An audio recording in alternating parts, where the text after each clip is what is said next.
shit. Why is that? You know why?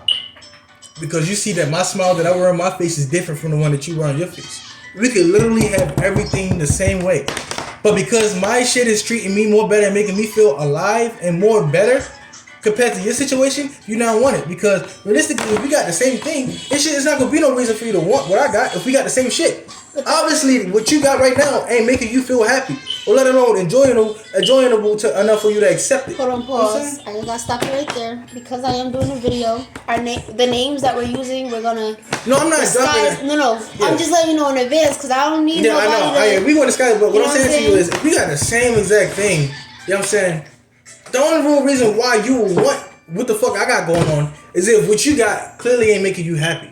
That's point blank and simple because we got the same shit. I could buy a car, you could buy a car. I could buy a house, you could buy a house. If I wanted to waste money, you could waste money. Why? Because we both equivalent. We got $100,000 on our contract. I mean, we live in the same exact life. We both got married. I mean, we both got a wife. We both got kids. We got any car we want. We can go anywhere we want. We can do anything we want to do. But that wasn't the case though, because in this case, in this factor, like it was a simple fact that one, I couldn't go anywhere, and you know during this time we had just got to the point where our financial situation is just not where it needed to be. I mean, then you were less fortunate than her. But at the same time, if you pulling out the factors, because by you being less fortunate, he's not going to look at that. So let's point out the factors of what we share together. What do we have in common? Okay, I'm married, you're married. I have a child, you have a child. I'm in school, you're going to school. Boom! We're doing the same exact thing, but for some odd motherfucking reason, I'm not as happy as you are. Why? I want it. Because right now, we're doing the same thing, but what the fuck I got going on is not making me happy. Right. But that's what I'm saying. At the same time, what I'm saying to you is, like, the whole point of this was because we was talking about the fact that a lot of people sometimes would be like, because I told you there were situations where I would even come and be like, you know how you hanging out with somebody and you see them and you're like, okay, this is not the type of person that I want to be around. Yeah. So then there will be situations where you'll say it out loud, or the people around you will feel some type of way because it's like, well, I do these things. So what you saying, you don't want to be around me, etc., etc. Well, that's what I'm saying. That's exactly what I'm saying. But in this situation, it's like, I'll notice that a lot of times when I speak on the factor that I'll notice that women around me, close to me, friends, family, etc., it's the copying shit going on. It's automatically a thing where it's like, oh, she thinks she all of that, this, that, and the third. Ain't nobody want to copy you, this, that, and the third. In real life, like, and I'm going to put everybody on game. Because it's just like one thing that I noticed, it be even with the situation of, don't nobody, like, it be the situations of, especially when people be like, don't nobody want this, that, and the third, or what you got, or this, that, and the third. When they go all out to do all of that, and then you start noticing, like, it be the first, you getting bashed about the shit that you're doing, about the shit that you're talking about, etc. And then it's like you noticing that they copying and mirroring your every move after that. Because they want your life. And I get that, but what I'm saying is, it's like, why do girls do that? Why don't they just like give you that like admiration, like off the jump, like, hey, I like what you bring to the table. I like you, no weird shit. Like, I'm gonna answer that. You wanna know why? Because as a kid, as a general kid, we're not gonna place or label it as a race or as a gender. But as a general kid, you growing up, people around you, your friends, your family. Let's look at it for a second. You know what I'm saying? As a kid, when you got your aunts and your uncles and shit like that, they gossiping. They're not gossiping on no positivity level. That shit sound like hater energy. You know what I'm saying? That shit sound like envious type energy. Right. So if you intaking that because that's all you know, that's what you see. Right. What do you think you're gonna do once you get up in age and you're now placed in those predicaments? And I get that, but at the same time, it's just, this is another thing that I was talking to you about earlier. What people don't understand is, yeah, we could say, hey, my mom did this to me. And from speaking from my own experience, and I'm going to talk about this because not a lot of people want to talk about this. Yeah. Like I was talking to you about earlier, there would be times where my parents would know, like, it was certain people that I shouldn't have been around, and I would still be around them, or it would be certain things where it's just like, y'all basically not showing me as a child, this is the child that you love, this is the child that you help bring into this world, whether you help them bring into the world or not. It's like the simple fact that it's just like, you bringing all of these things to this child, and then when they get older, they don't know how to handle emotions, or they don't know how to be a real friend, or they don't know how to be a real partner, or they don't know how to do certain things that they need to know. But it's just like, when they get old, that's what I'm saying, like, a lot of this shit is for just simply to change the perspective. Like some people just genuinely don't know, but it's not for them to be like, okay, well I didn't know, so that's just how I'm gonna move. It's simply, if you don't know, get educated.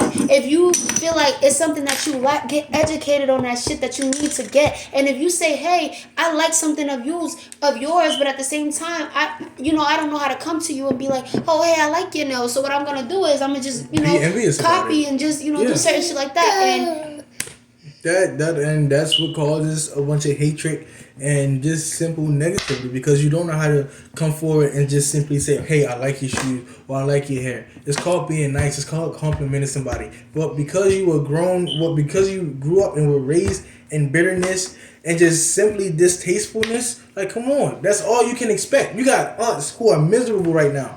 They talking down bad about somebody who's better in life than them right now.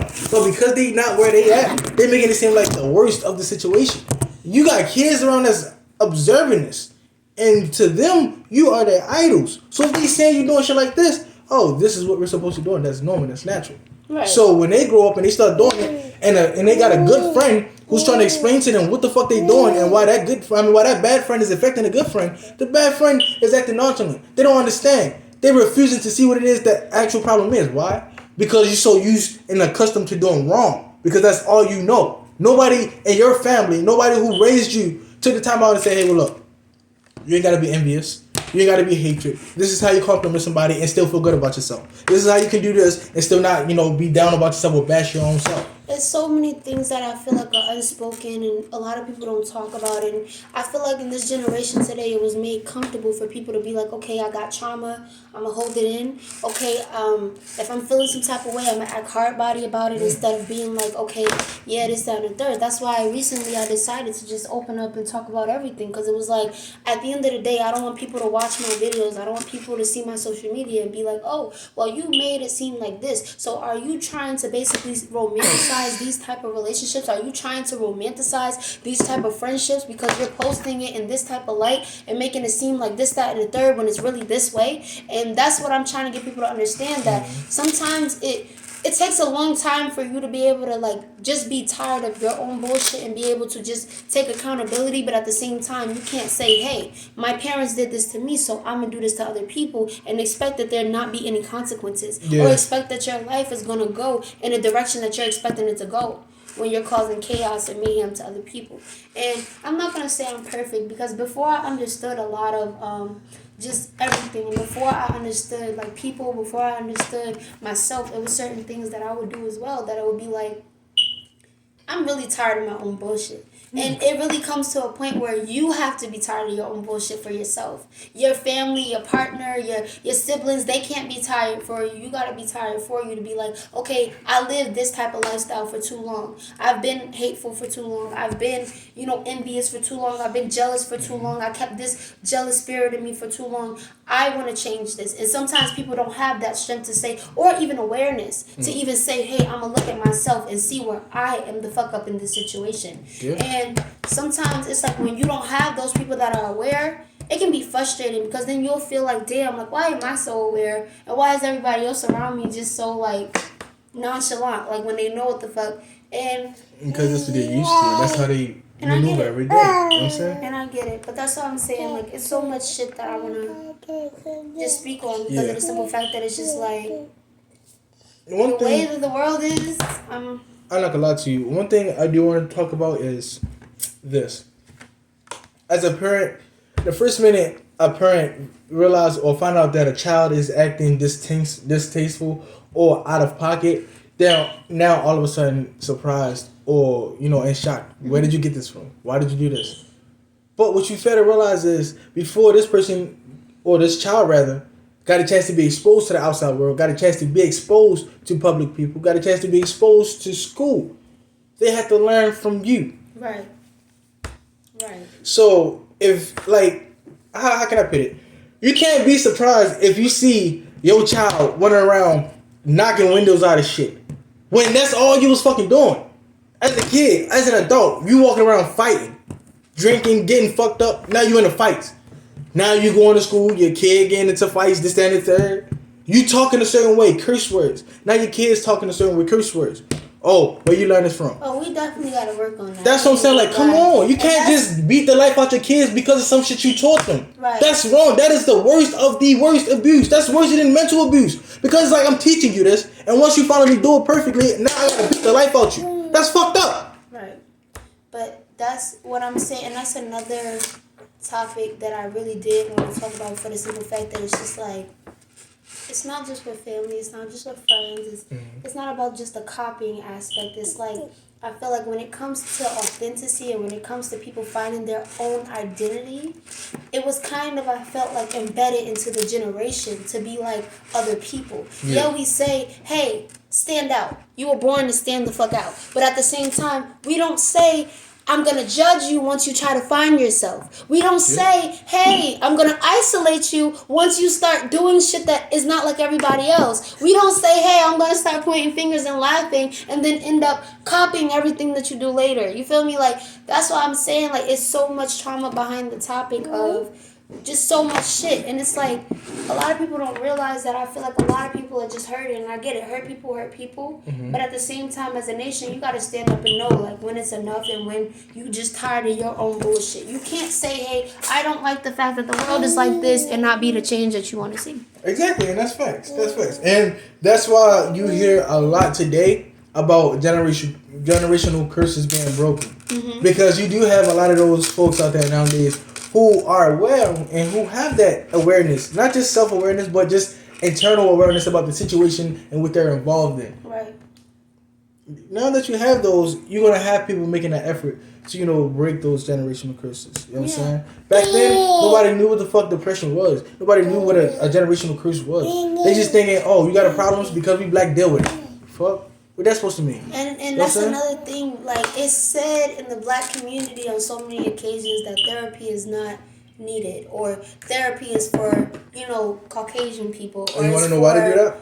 This, or it's for crazy people, or the factor that when they come out and, like, say for example, your kids is telling you that they're, for example, we're gonna use this show because I'm really in tune with my my Netflix shows. We're gonna talk about Jimmy and Georgia. You remember that scene in the show where Jimmy finally tells her mom, "Hey, I've been burning myself," and instead of her like, it's one of those things where you gotta understand sometimes when people do things, whether it was because they were taught by their parents, etc., when their parents do find out, it's the reaction that they give them that kind of stays with them, and they remember like, well, damn, like, it's going to be either one or two things. When I showed you about my vulnerabilities at my lowest, you either made me feel comforted or you either made me feel like I didn't matter. And what they do is they go into the world with these experiences and they take that and they say, okay, well, my parents said this is how I'm supposed to act. My parents said, hey, this is what it is. Even if I know this is not right, because subconsciously, I'm going to take what was taught to me and I'm going to go out into the world and I'm going to do these things. I had a question. Did you ever hear the scene in this? After I ask you this question, I want you to tell me, as far as what race do you feel as though came up with this scene? A weak mind is a successful mind. Where do you think, like, what do you think not generation, but race came up with that?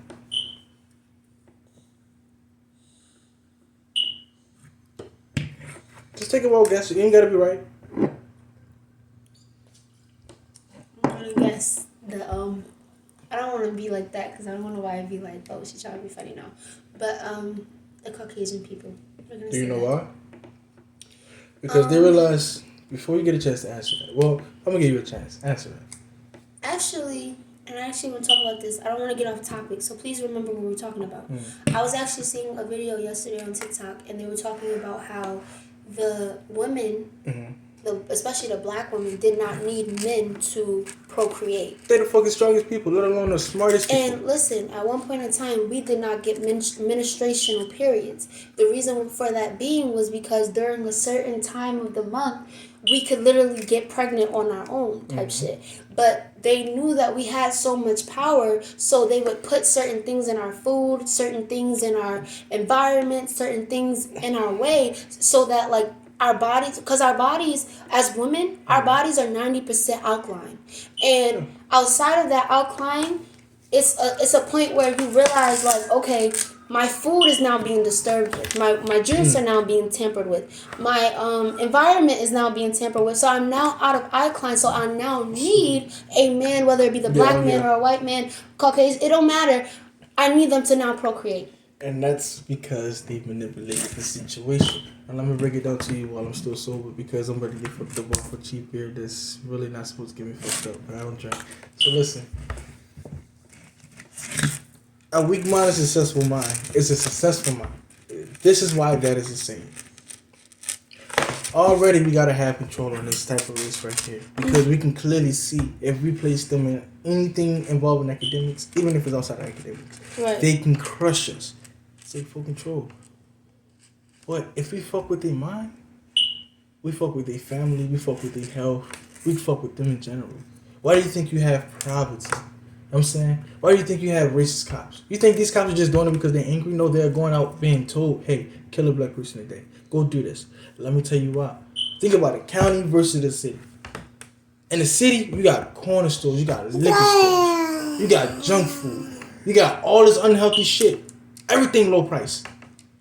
You go in the county, you can't find a corner store and walking miles from nowhere. You can't find a liquor store and walking miles from nowhere. And everything is expensive. Down to a can of soda, to a fucking 2-liter bottle. You know what I'm saying? Think about it. If your mind is fucked up, I can fuck your health up. If I fuck your health up, I just now fucked up your family. Why? Because I caused you to depart from your family. I fucked your mind and your health up. You're dead. You know what I'm saying? I can now keep in control because you're unhealthy. If I see my law enforcement to come chase you right now because you're unhealthy, because you're so fucked up, you either going to stop because you're out of shape, or you mentally strained out, you about to go kill somebody. Whether this is you snapping in a public place or you slinging dope and just laying somebody out on the streets. Once they fuck with your mind, that's like your engine. Fuck your heart. Your mind to them is your engine. Once they take that out, they can easily bump out your transmission. You fucked. You screwed. They're now controlling you. Yeah. Then they come out with something called the news. Right. Cool. We're going to make this the black people's special show. All about the black people. They don't show you a lot about what white folks are doing. They'll tell you, oh, in such and such neighborhood, you saw this shooting. You saw this robbery. You saw this killing. You saw this kidnapping. You saw this. You saw that. All negative. What about the positive?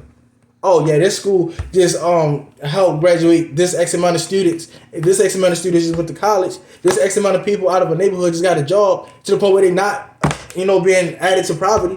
Yeah, this group of kids is doing this. Yeah, this one person stood out and helped change out this environment. You don't see that. It's very summoned for you to see that because they only want the bad shit. Because in your mind as a black person, if you see that, hey, this is some bad shit that's going on, man, this is a fucked up world. I don't even want to do nothing productive. I just want to go here to work, clock out, and stay the fuck out the way. And that's how it's going to be. They make it hard for you. They lock you in the system. Okay, cool, we're going to double tax the fuck out you. What I mean by double tax, even if you so happen to make it past poverty and you making $100,000, because you're making $100,000, I got to double tax you. So you paying taxes twice. We're not giving you a chance to earn and keep what you earn. Right. We're going to pay you so you can pay us. You ain't going to be able to do shit. Think about the houses for an example. We got to pay rent for down to $2,000. The lowest $1,500 max. Mm-hmm. But yet the only job that I can so happen to get that's available is a 9 to 5. A minimum wage. Right. It's a setup. Once they get into your mind, they can now control everything. So now they can do all this. Yeah, I'm shit. Fuck, I'm rich. I'm white. I ain't gotta worry about nothing. Come on now, they want that power and the control because they already know what we was able to do. They know what we was capable of. Yeah, baby. Why do you think they enslaved us? It's so much that's missing from the story of how America was discovered. Do you honestly think that they discovered America and we just handed that bitch over freely? Motherfucker, we don't care if y'all showed up with bombs, guns, AK-47s. We got arrows, we got sticks, we got animals, motherfucker. I'm sorry, but you showed up in a fucking boat on water. And you think we just gonna let y'all take our land? We ain't got no. And you think we gonna let y'all take our land and we ain't got nowhere to go? Come on now, come on. Like I said before, a lot of things is fabricated and fraudulent. But the key to their success is to fuck the black person's mind up. Because once you do that, we can break everything down for their life. But then it becomes, again, that debate between black and white people. And I don't feel like it's just a debate between black and white people. Because you do have some of those white and black minorities, or whatever the case may be, that comes together. And it's just like, you don't have none of that. But like I said before, I feel like racism is definitely a state of mind. When it comes to certain things, when it comes to like people and how they raise their children, it's a culinary. It's something that is taught within kids. Because if you pay attention, like I remember when I used to work in high school, I used to work with my kindergartners because I used to work with I had a class where it was like, developmental psychology for like kids and whatever, and basically, you know how the class where you get the baby and stuff. So I wanted that class. I did that class. So I remember that I had like the little kids or whatever, and I remember it was like this Hispanic girl, and mind you, in around 8th grade, I had my first experience with somebody that was racist towards me because of the fact that I was black and she was Hispanic. And she said that her parents taught her. Oh. No, she was Hispanic. She was Mexican. She said that her parents taught her that black people were like, So that's why she felt like she could treat me that way. Now, however, I wasn't going for that shit. But I noticed that when I was talking to the kindergartners, in this particular,